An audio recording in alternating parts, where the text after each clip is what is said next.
Hi friends, welcome to Khush with vibes ಚಾನಲ್ಗೆ.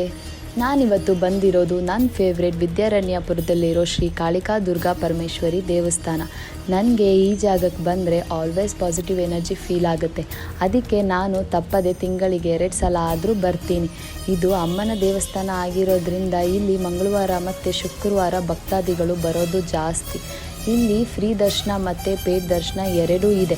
Paid ದರ್ಶನಕ್ಕೆ 30 ರೂಪಾಯಿಗೆ 3 ಜನ ದರ್ಶನ ಮಾಡಬಹುದು. ಇಲ್ಲಿ ಭಕ್ತಾದಿಗಳು ತಮ್ಮ ತಮ್ಮ ಕಷ್ಟಗಳನ್ನು ಹೇಳಿಕೊಂಡು ಬೆಲ್ಲದ ಆರತಿ, ಕುಂಬಳಕಾಯಿ ಆರತಿ ಮತ್ತು ನಿಂಬೆಹಣ್ಣಿನಲ್ಲಿ 5 ಅಥವಾ 9 ದೀಪಗಳ ಆರತಿ ಮಾಡ್ತಾರೆ. ನಂದು ದರ್ಶನ ಮುಗಿದಿದ್ದು ಆಲ್ಮೋಸ್ಟ್ ಮಧ್ಯಾಹ್ನ 1 ಗಂಟೆ. ಸೊ ಆ ಟೈಮಲ್ಲಿ ಇಲ್ಲಿ ನನಗೆ ಪ್ರಸಾದ ಸಿಕ್ತು. ಲೊಕೇಶನ್ ಮತ್ತು ಟೈಮಿಂಗ್ಸ್ನ ಕ್ಯಾಪ್ಷನಲ್ಲಿ ಹಾಕಿರ್ತೀನಿ. ಈ ಎಲ್ಲ ಇನ್ಫಾರ್ಮೇಷನ್ ನಿಮಗೆ ಇಷ್ಟ ಆದರೆ ನನಗೆ ಸಪೋರ್ಟ್ ಮಾಡಿ. ಆ್ಯಂಡ್ ಮರಿದೆ ನನ್ನ ಚಾನಲ್ನ ಲೈಕ್, ಸಬ್ಸ್ಕ್ರೈಬ್ ಆ್ಯಂಡ್ ಶೇರ್ ಮಾಡಿ. Thank you.